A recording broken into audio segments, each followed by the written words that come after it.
Gloire à Dieu.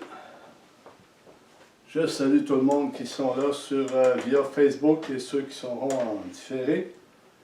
Bonsoir tout le monde, on est le 11 mai 2023. Je sais qu'il fait beau dehors et oui, mais ceux qui ont des tablettes, amenez-les dehors, sortez vos TV dehors pour écouter le message. C'est un message très important pour chaque enfant de Dieu, qu'on puisse se regarder comme il faut ce soir à travers ce message. Et c'est la deuxième partie. Vous savez, j'ai été absent plusieurs semaines. Et je continue sur la deuxième partie. Et ce que Dieu avait déposé dans mon cœur, c'est la sainteté chrétienne opposée à la pensée de ce monde. Nous savons que dans notre conversion, nouvelle naissance, nous ne faisons plus partie de ce monde, mais nous sommes dans ce monde. On ne peut pas se séparer du monde, on ne doit pas prendre part à toute chose, à toute chose de ce monde. Les idées, les pensées, etc. Notre pensée doit être en Jésus-Christ et nous devons marcher par l'Esprit de Dieu qui est en nous, comme nous avons reçu ce si grand salut en chacun d'entre nous, frères et sœurs. La sainteté chrétienne opposée à la pensée de ce monde. Alors Seigneur Dieu Tout-Puissant, je te prie, Père, par ton Esprit, que ce message puisse venir toucher les cœurs, puisse venir toucher ceux qui ont besoin d'être touchés dans cette génération selon ta parole, ou parce que ta parole est oui et amen. Seigneur, viens guérir les cœurs, viens apaiser les cœurs, viens te révéler dans les cœurs. Par ton esprit, tu connais toutes choses, tu connais les cœurs, Seigneur. Et c'est toi qui peux changer les cœurs. C'est toi qui peux changer toutes choses dans cette génération. Alors je te prie, Père, de nous toucher puissamment ce soir, qu'on puisse recevoir de toi abondamment à travers ce message et qu'on puisse le garder et le méditer dans le nom puissant de Jésus. Amen et Amen. Amen, gloire à Dieu. Alors, je disais qu'on est rendu à la deuxième partie et il est très important de voir ce que la parole de Dieu nous dit là, frères et sœurs. Très important par rapport à notre marche comme enfants de Dieu. Nous devons regarder à notre marche, nous devons regarder dans quelle position nous tenons présentement face à l'Évangile, face à Dieu. C'est très important, très important. Dans Éphésiens 4, 17, Paul va affirmer ceci. Il va dire, vous ne devez plus marcher comme les païens, comme les non-croyants, selon la vanité de leurs pensées, qui marchent selon la vanité de leurs pensées, une pensée vide, une pensée qui n'a pas de valeur, et de vérité. Il n'y a pas de vérité, il n'y a pas de valeur. Nous voyons dans quel monde nous vivons présentement. On a juste à regarder autour de nous, on a juste à tendre les oreilles et les yeux, et ça nous dit tout, frères et sœurs.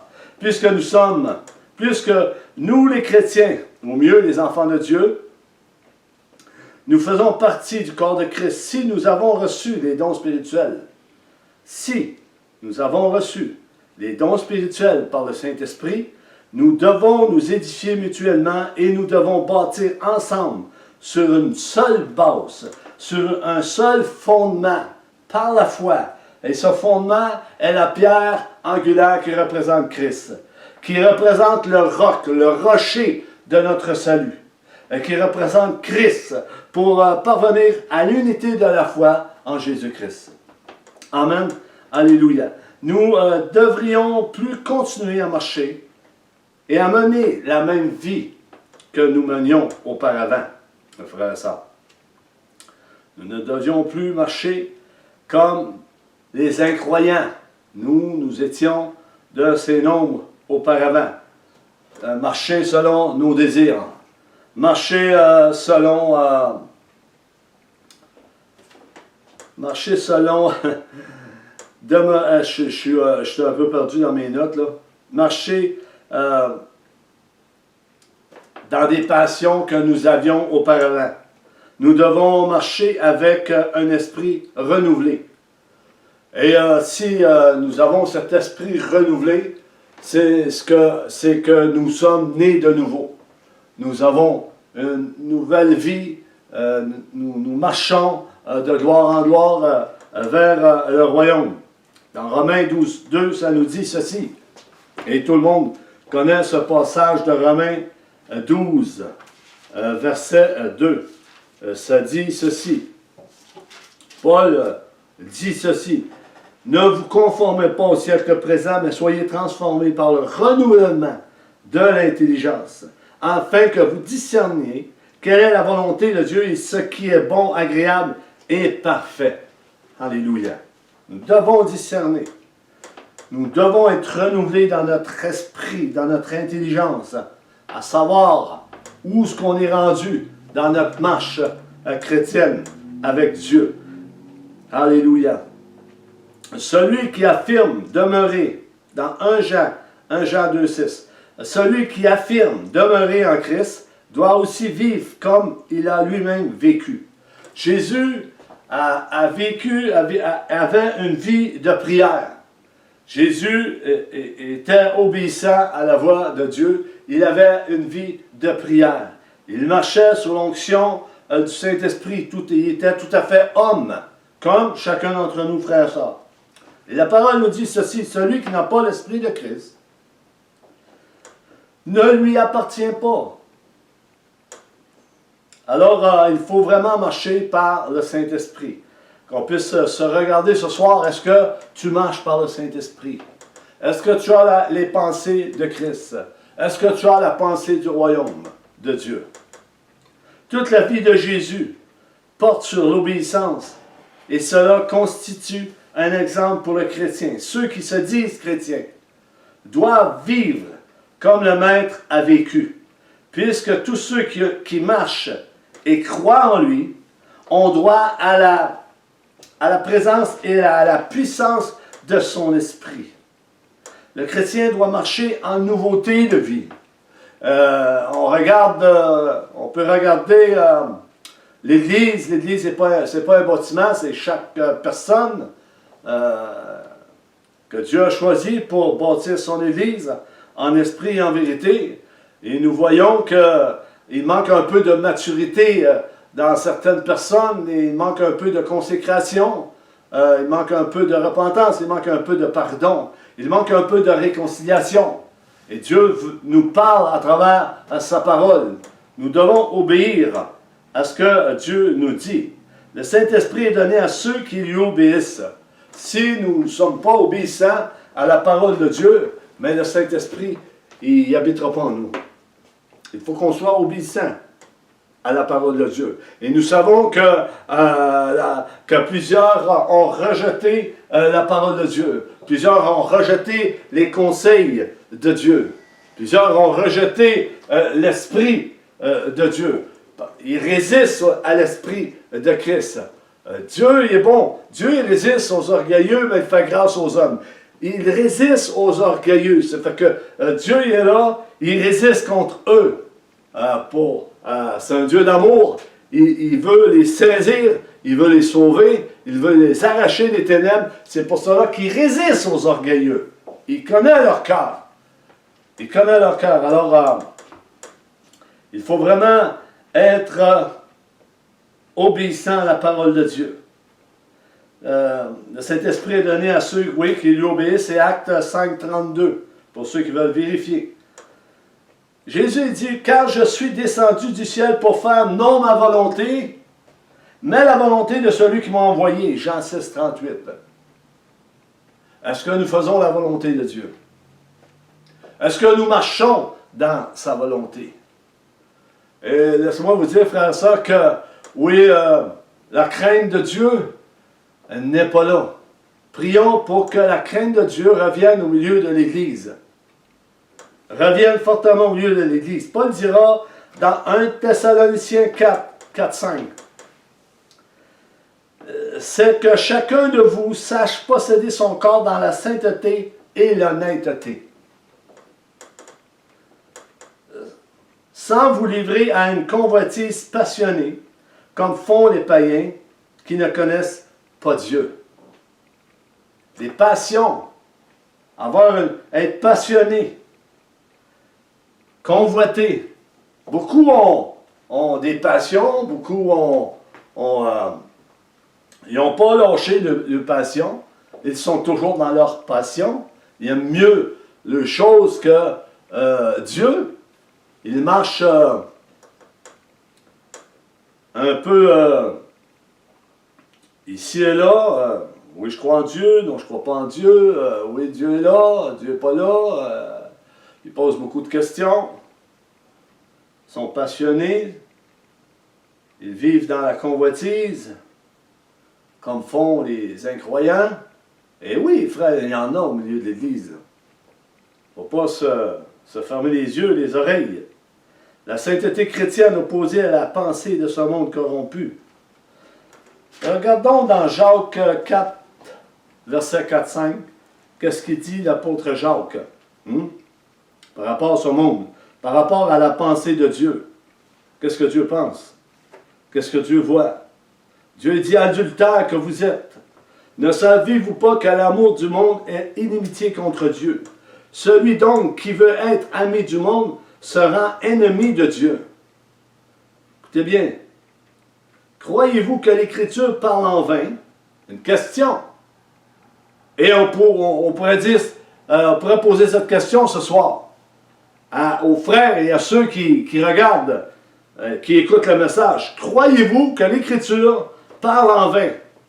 C'est avec jalousie que Dieu chérit l'Esprit qu'il a fait habiter en nous. Dieu, c'est un Dieu jaloux. Il ne partagera pas sa gloire avec des idoles ou avec le monde, avec les choses de ce monde.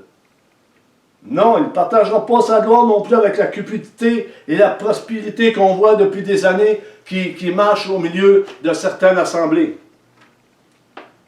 Et il y en a qui le font inconsciemment peut-être, ou volontairement. Et s'ils le font volontairement, c'est un péché. Dieu les appelle à se repentir. Dieu nous appelle à nous repentir, frères et sœurs. Plusieurs sont rendus passifs. Vous savez, il y en a des vieux chrétiens, ça fait longtemps, qui sont là, ils sont assis sur ces bancs, mais ils sont rendus passifs. Ils vont laisser aller. Ils vont laisser passer. Ils ne combattent plus par la foi. Non, ils laissent aller. Il n'y a plus de combat, il n'y a plus de fervente pour l'Évangile, pour défendre l'Évangile. Paul de Tarse défendait l'Évangile. Et le Seigneur nous a appelés de la même manière pour qu'on défende l'Évangile et qu'on puisse apporter le salut aux âmes perdues. C'est la mission de l'Église. Qu'est-ce que Dieu veut de nous, frères et sœurs? Ben, il veut qu'on s'engage. Il veut qu'on se donne entièrement à lui.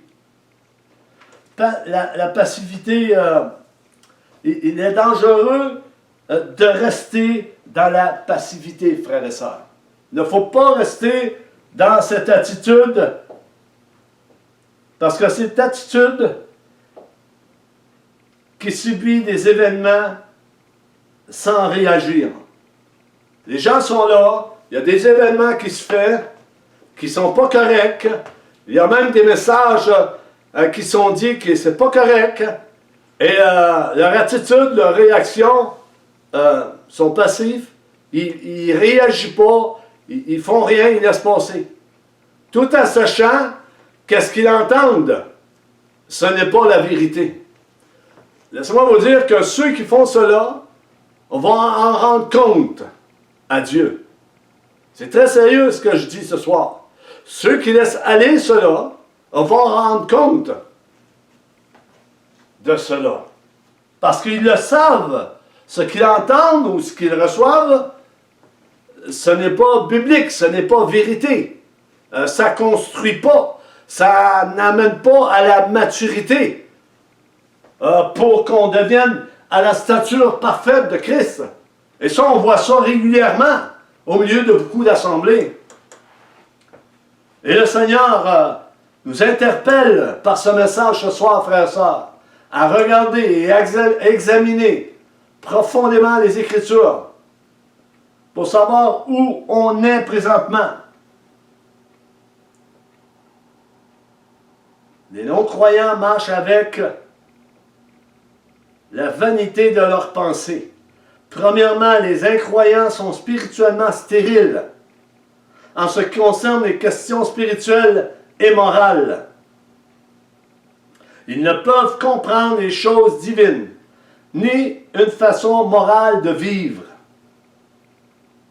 Leur vie est vide, vaine, dépourvue de sens. Leur vie est vide.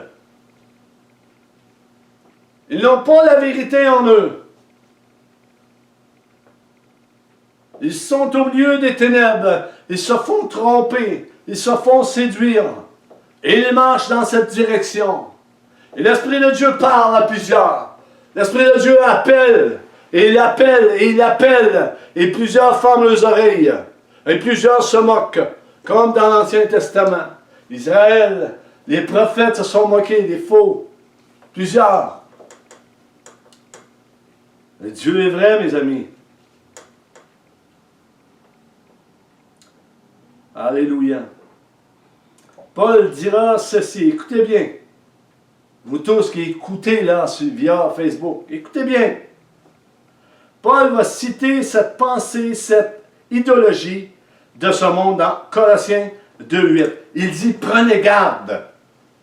Et je vous dis ce soir, prenez garde à ce que vous entendez. Prenez garde avec qui vous vous tenez également. Colossiens 2:8.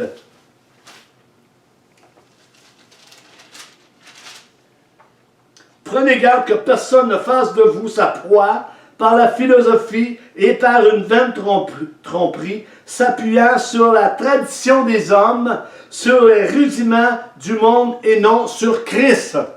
Et plusieurs se sont appuyés sur les rudiments des hommes. Ils se sont appuyés sur les hommes. Ils se sont appuyés sur les femmes.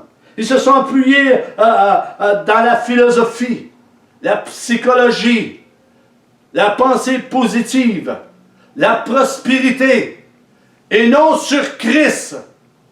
Nous devons nous appuyer sur Christ, sur sa parole, ce que sa parole dit. Et ça s'en va comme ça. Plusieurs s'égarent ici et là. Ils entendent pourtant la parole de Dieu. Mais la parole de Dieu, il y en a qui prêchent la parole de Dieu, c'est tellement subtil. Ils vont sauter des mots, ils vont sauter des versets, ils vont sauter la vérité, ils vont embarquer dans d'autres choses, plus doux, plus confortables, plus acceptables. Mais l'Esprit de Dieu, c'est pas comme ça qu'il marche. L'Esprit de Dieu, il corrige, il avertit, il ramène, il bénit, il restaure, il guérit, il délivre. Il dit la vérité. Jésus a dit, le consolateur, lorsqu'il sera venu, il prendra ce qui est de moi et il vous l'annoncera. Il vous conduira dans toute la vérité. Dans toute la vérité. La parole de Dieu est vérité. Alléluia. Romains 1, 21 à 28. Écoutez bien, frères et sœurs, ce que la parole de Dieu dit et ce que Paul déclare dans la parole de Dieu. Ce que Paul affirme et dit. 21. Puisque ayant connu Dieu, ils ont connu Dieu. Il parle des personnes qui ont connu Dieu. Qui ont connu Dieu, qui ont entendu. Ils ne l'ont point glorifié comme Dieu. Ne l'ont point glorifié comme Dieu. Ils ne lui ont point rendu grâce. Mais ils se sont égarés dans leurs pensées et leur cœur, sans intelligence, a été plongé dans les ténèbres. Ils ont aimé mieux servir dans les voies ténébreuses. Ils ont aimé mieux suivre les voies ténébreuses plutôt que d'obéir à la parole de Dieu. Et cela est là présentement au milieu de l'Église, de certaines assemblées. Ils s'avancent dans des voies ténébreuses en pensant que c'est l'onction, en pensant que c'est l'Esprit de Dieu. Mais c'est un autre esprit. Un esprit de douceur, un esprit qui dénue la parole de Dieu. Un esprit qui trompe avec toutes sortes d'hérésies, toutes sortes de tromperies, de mensonges, de philosophie, de psychologie, en pensant d'être sauvé par ces paroles. Non! Nous avons la parole de Dieu. Et nous savons que les faux docteurs, les faux prophètes vont se servir de la parole de Dieu pour leur propre intérêt à eux. Pas pour prendre soin du peuple de Dieu. Pas pour panser les blessures et délivrer des âmes qui sont captives encore par les ténèbres. Non, ils s'occupent de eux. Verset 22.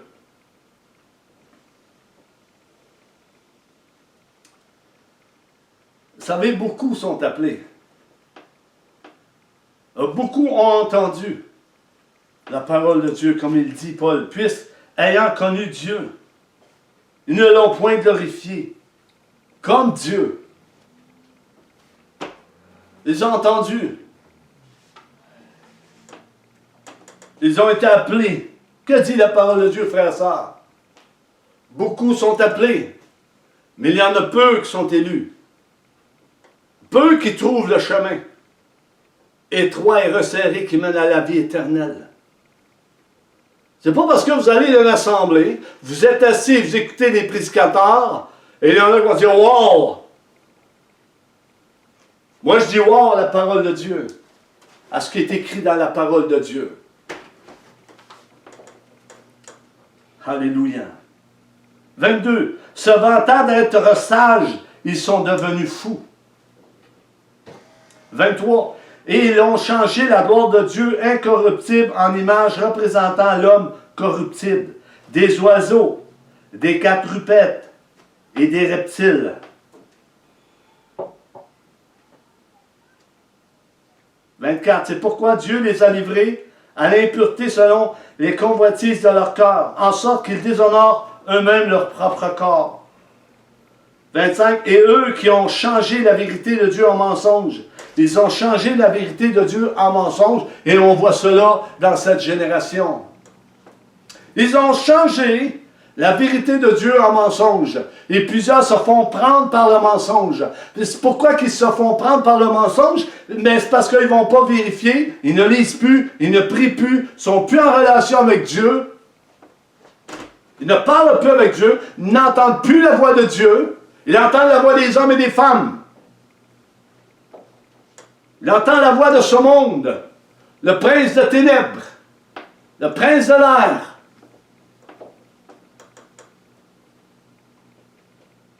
« 25. Et eux ont changé la vérité de Dieu en mensonge, et qui ont adoré et servi la créature au lieu du Créateur, qui est béni éternellement. Amen. » Nous voyons tout cela, frères et sœurs, de nos yeux.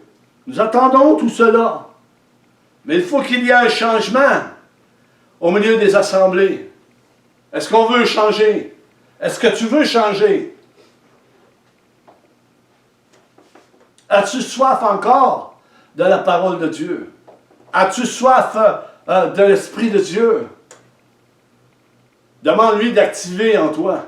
Que le Saint-Esprit, si tu as reçu le Saint-Esprit en toi, demande-lui qu'il soit actif en toi. Active-toi au Saint-Esprit, toi qui habites en moi. Alléluia.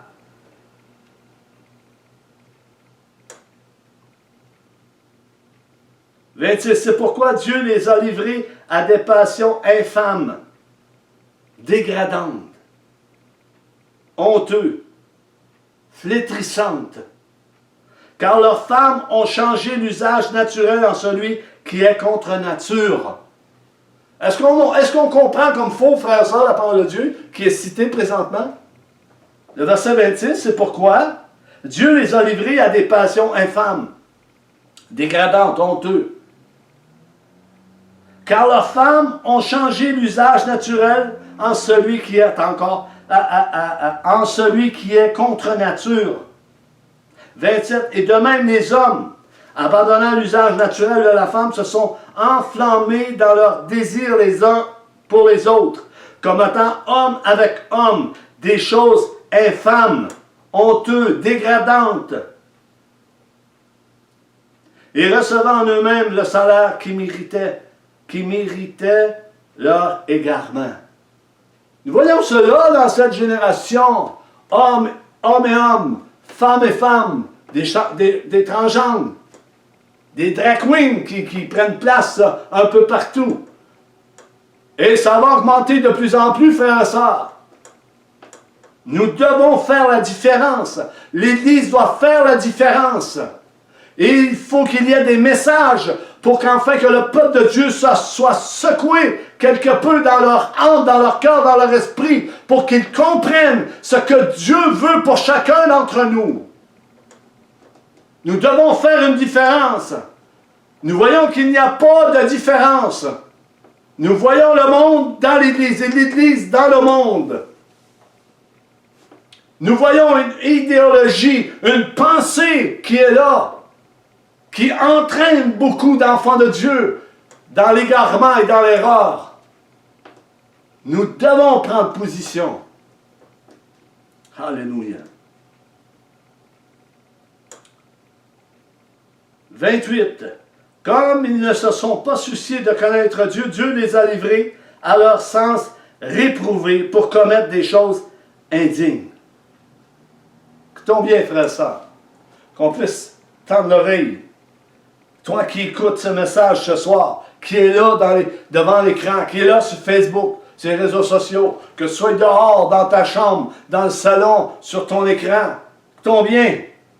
Ils ont remplacé, ils ont changé le culte de Dieu. Ils ont remplacé l'adoration du vrai Dieu par le culte des idoles. La pratique idolâtrique la plus ancienne mentionnée dans la Bible, et cela concerne la famille d'Abraham, à Uri, Josué 24:2. Allez voir. Il était dans un village où il pratiquait de l'idolâtrie. Le premier commandement l'interdit, frères et sœurs. Le premier commandement interdit par Dieu pour le peuple de Dieu, pour chacun d'entre nous. Est-ce que les commandements de Dieu sont plus bons aujourd'hui? Est-ce que les prescriptions de Dieu ne sont plus bons aujourd'hui? Est-ce que son enseignement est passé date? Comme plusieurs le disent. Il y en a qui disent que Paul s'est passé date. Wow! Et il y en a qui se moquent de Noé, il y en a qui se moquent de Paul, d'Élie, etc.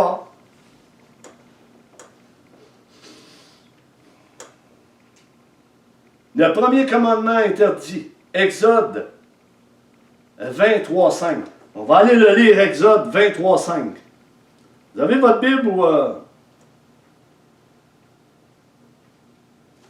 Exode 23:5. Il parle des 10 commandements, tout le monde le connaît, hein? 3:5. L'Éternel dit, le Saint-Esprit dit à l'Église également, tu n'auras pas d'autre Dieu devant ma face. Tu ne te feras point d'image taillée, ni de représentation quelconque des choses qui sont en haut dans les cieux, qui sont en bas sur la terre et qui sont dans les eaux plus bas que la terre. Tu ne te prosterneras pas point devant elle, et tu ne les serviras point, car moi l'Éternel, ton Dieu, je suis un Dieu jaloux, qui punit l'iniquité. Écoutez bien, si il y en a qui pensent que Dieu punira pas, là, ben vous servez un Dieu bonbon. C'est pas le Dieu qu'on connaît. Vous servez un Dieu qui est raisonnable, qui est doux, que tout va passer. On peut pécher, la grâce. Car moi, l'Éternel, ton Dieu, je suis un Dieu jaloux, qui punit l'iniquité des pères sur les enfants jusqu'à la 3e et la 4e génération de ceux qui me haïssent. Parce que si nous faisons les cultes d'adoration et nous aimons ça, c'est parce qu'on n'aime pas l'Éternel. Tout en sachant ce que nous avons reçu, ce que nous avons entendu, c'est qu'on ne l'aime pas. Et nous disons qu'on l'aime. Nous sommes un peu menteurs. C'est pour ça que l'Esprit de Dieu nous appelle à la repentance. Constamment. Amen. Gloire à Dieu. Et les prophètes se moquèrent continuellement de la stupidité des adorateurs d'idoles. On le voit en Ésaïe, ceux qui prennent des notes, Ésaïe 44, 9 à 17. Et 2 Rois 17, 13, 16. On va aller lire 2 Rois. On va prendre quelques secondes pour aller voir 2 Rois 17, 13, 16. L'Éternel fit avertir Israël et Juda par tous ses prophètes, par tous les voyants, et leur dit, revenez de vos mauvaises voies et observez mes commandements et mes ordonnances, en suivant entièrement la loi que j'ai prescrite à vos pères et que je vous ai envoyée par mes serviteurs les prophètes. Mais ils n'écoutèrent point et ils roidirent leur cou. Roidir leur cou. Ben, c'est écrit roi, R-O-I-D-I-R-E-N-T. Leur cou. Comme leur père qui n'avait pas cru en l'Éternel leur Dieu. Ils rejetèrent ses lois, l'alliance qu'il avait faite avec leur père et les avertissements qu'il leur avait adressés. Ils allèrent après des choses de néant et ne furent eux-mêmes que néant, et après les nations qui les entouraient et que l'Éternel leur avait défendu d'imiter. Est-ce qu'on comprend, là, frères et sœurs, ce que Dieu dit? Mais on voit dans cette génération, plusieurs assemblées ont imité les nations. Des actions, des paroles, des représentations et des choses. Ils abandonnèrent tous les commandements de l'Éternel leur Dieu. Ils se firent des veaux en fonte. Ils fabriquèrent des idoles d'Astarté. Ils se prosternèrent devant toute l'armée des cieux et ils servirent Baal. Ils se prosternèrent tous devant l'armée des cieux. Et ils servirent Baal. Je crois que le Saint-Esprit nous donne un avertissement dans cette génération. Et frères et sœurs, nous ferons mieux d'écouter ce que le Saint-Esprit nous dit. Humblement et avec hardiesse de cœur, qu'on puisse entrer dans le royaume de Dieu. Alléluia.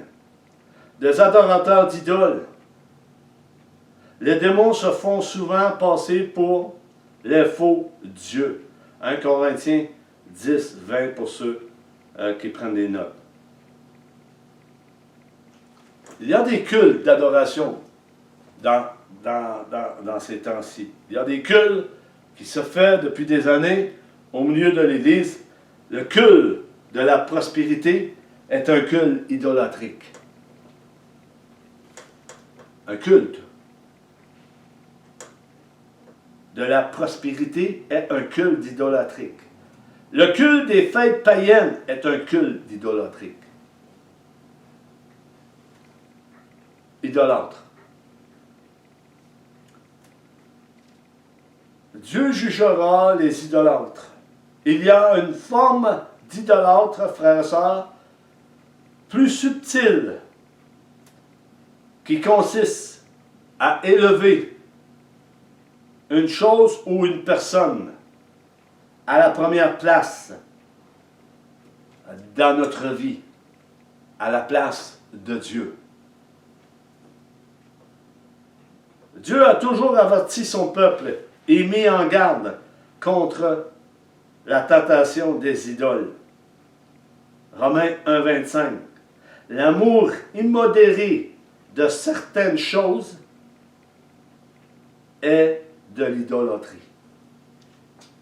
Je répète, l'amour immodéré de certaines choses est de l'idolâtrie. Romains 1, 25. On va aller lire Romains 1, 25. Beaucoup de versets à soir.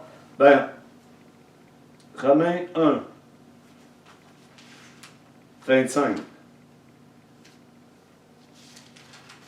Ça nous dit, eux qui ont changé la vérité de Dieu en mensonge et qui ont adoré et servi la créature au lieu du Créateur, qui est béni éternellement. Eux, plusieurs ont changé la vérité de Dieu en mensonge et ont servi la créature au lieu de servir le Créateur. Et cela est présent au milieu de nous, frères et sœurs. Alléluia. Il y a quelques églises qui s'associent avec ces œuvres. Des églises émergentes qui prônent un autre évangile que celui que Jésus a proclamé et les apôtres. Beaucoup de séduction. Beaucoup de séduction qui est là présentement autour de l'Église, autour des serviteurs de Dieu, autour de certains pasteurs d'Église. La séduction est là. Prions. Priez pour vos pasteurs. Priez pour l'Église. Priez pour les âmes qui sont perdues. Prions. Voyons ce que l'apôtre Paul dit dans 1 Corinthiens 2, 14, 15. Mais l'homme animal ne reçoit pas les choses de l'Esprit de Dieu, car ils sont folies pour lui. Et il ne peut les connaître, parce que c'est spirituellement qu'on en juge. C'est spirituellement qu'on en juge. L'homme animal ne peut pas discerner les choses de l'Esprit. L'homme naturel, qui n'a pas l'Esprit de Christ en lui, ne peut pas discerner les choses de l'Esprit. Et de la chair, si nous marchons selon la chair, il n'y a aucun discernement qui va se faire. 15. L'homme spirituel au contraire, juge de tout. Quand est-ce que l'Église va comprendre que l'homme qui est rempli du Saint-Esprit, qui est conduit par le Saint-Esprit, peut juger de tout ce qui se passe en dedans de l'Église? Non en dehors, mais en dedans de l'Église. Dieu se charge du dehors. Le jugement de Dieu, le jugement du dehors appartient à Dieu. Mais l'homme spirituel, la femme spirituelle, qui marche au milieu de l'Église, peut juger ce qui est bon et ce qui n'est pas bon. Arrêtez de dire que l'Église ne peut pas juger ce qui se passe au-dedans. Il y a de l'adversité en dedans. Il y a des gens qui marchent charnellement, qui essayent de séduire les serviteurs et servantes de Dieu pour les entraîner en dehors de la sainteté de Dieu, pour les amener dans la corruption, dans le péché, dans les ténèbres. Séduction. L'homme animal est charnel. Ils sont étrangers à la vie de Dieu et de l'Église. Ils ne peuvent les comprendre. Quel est le but de Dieu pour chacun d'entre nous, pour ce message qui est dit ce soir? Le but de Dieu pour nous est de nous transformer et de nous conduire par son esprit, et que l'on puisse le connaître, lui le seul vrai Dieu, et celui qui nous a été envoyé, Jésus-Christ. Je répète ce verset. Le but de Dieu pour nous est de nous transformer, de nous conduire par son esprit, et que l'on puisse le connaître, lui le seul vrai Dieu, et celui qui nous a été envoyé, Jésus-Christ de Nazareth. Jésus-Christ. Jean 17, 3. Écrivez-le à quelque part. Jean 17, 3. Connaître la personne de Jésus. Qui est Jésus? Que fait Jésus? Qui nous parle? Qui nous conduit? Qui nous reprend? Qui nous transforme? Qui transmet l'amour ineffable? Qui restaure? Qui bénit? Qui pardonne? Qui rachète? Qui sauve? Qui transforme? Alléluia. Alléluia. Gloire à toi, Seigneur. L'objectif de Dieu pour nous, c'est que nous ayons la pensée du royaume et non la pensée du monde qui marche selon leur vaine pensée. Nous devons avoir la pensée de Christ, frères et sœurs. Et pour avoir la pensée de Christ, il faut être né de nouveau. Si nous ne sommes pas nés de nouveau, nous ne pouvons pas avoir la pensée de Christ. Regardez Nicodème, lorsqu'il est allé voir Jésus. Jésus lui a dit, si tu veux comprendre, il faut qu'un homme naisse de nouveau. Nicodème ne pouvait pas comprendre parce qu'il n'était pas né de nouveau, il était religieux. Et combien il y en a des religieux au milieu de nous, frères et sœurs? Des religieux qui sont des Écritures en pensant avoir en elles la vie éternelle. Jésus dit, c'est moi qui rends témoignage des Écritures. Comment Jésus a traité les scribes et les pharisiens? D'hypocrites, de sépulcres blanchis. Ah, ils connaissaient la loi. Et dans cette génération, plusieurs disent connaître la grâce de Dieu et ils font ce qu'ils veulent. En pensant que Dieu va leur pardonner sans repentance, sans sanctification, sans pardon, sans amour, sans esprit.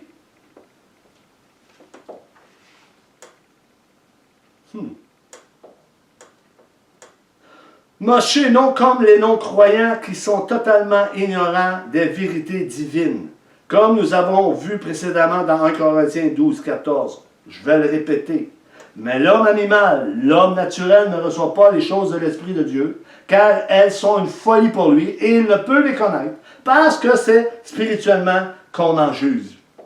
Alléluia. Les choses de Dieu, c'est spirituellement qu'on en juge, qu'on juge. Est-ce que quelqu'un entend ce soir? Est-ce que quelqu'un reçoit ce soir? Quand on parle, on en juge. On juge de tout. L'homme spirituel va juger de tout au milieu de l'Église. Est-ce qu'on comprend cela, frères et sœurs? Si vous comprenez cela, faites un pouce. Faites un pouce. Alléluia.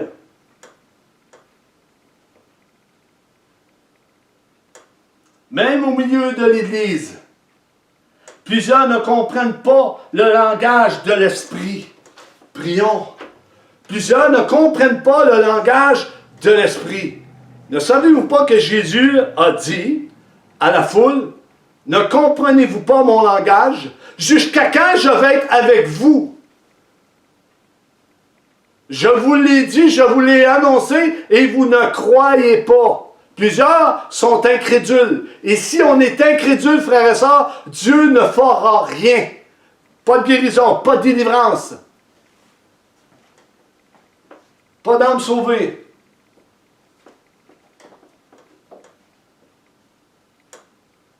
Si nous restons incrédules. C'est bien. Écoutons, Paul va dire ceci, frères et sœurs. Et tout le monde connaît ce passage. Ben, j'espère que tout le monde connaît ce passage. Si tu ne le connais pas, ben, tu vas le connaître ce soir. Alléluia. 1 Corinthiens 1, 18. Car la prédication de la croix est une folie pour ceux qui périssent.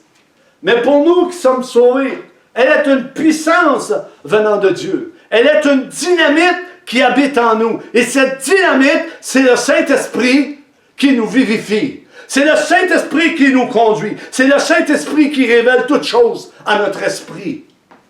Alléluia. Est-ce qu'on comprend ces choses? Est-ce qu'on comprend ce que Dieu veut pour son Église? Il veut qu'on se sert de tout ce qui nous a été transmis par l'Esprit. Les dons, l'amour, l'édification, l'exhortation, la consolation, l'esprit prophétique. Il veut avoir une Église équipée. Il veut avoir une Église unie. Il veut avoir une Église qui marche selon l'Esprit. Il veut avoir une Église qui devienne à la stature et à l'image parfaite de Christ. Semblable. On ne pourra jamais être comme Jésus. Non, mais on va être semblable. Parce qu'il a fait une promesse. Il ne va pas nous abandonner. Et l'œuvre qui a commencé en nous, il va la terminer. Si nous sommes obéissants et si nous marchons selon l'Esprit de Dieu. Mais si nous marchons charnellement et nous nous occupons de toutes les choses de ce monde, et notre esprit n'est pas lié avec l'Esprit de Christ, ben on va s'en aller à tout vent, toute doctrine. On va accepter tout sur notre passage. Parce qu'on marche charnellement. Il va y avoir de belles paroles doucereuses qui vont venir nous interpeller. Ils vont nous dire ceci. Oh, Marc-André, t'es bon, t'es correct. Il n'y a pas de problème. On est sa grâce. Dieu est bon. On est sauvé. Etc., etc. Non, il y a un engagement pour l'enfant de Dieu. C'est pas être assis confortablement dans les assemblées et seulement écouter le pasteur en avant. Et même si son message est très très bon, ben je peux dire que Dieu seul est bon. Dieu seul est bon. Alléluia.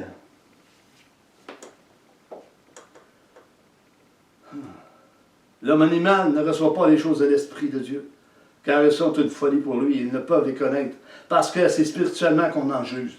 C'est de l'or proviennent leurs endurcissements.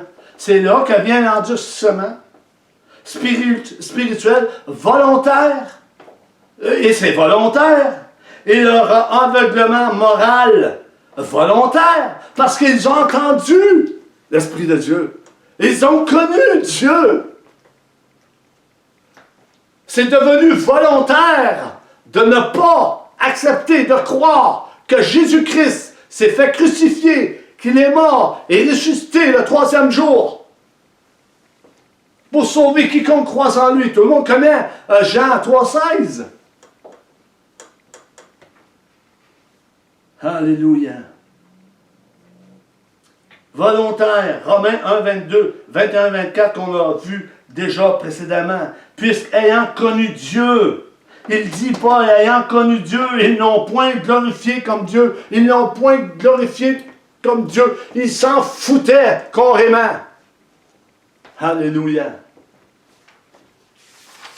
Je termine. Se vantant d'être charmes, ils sont devenus fous.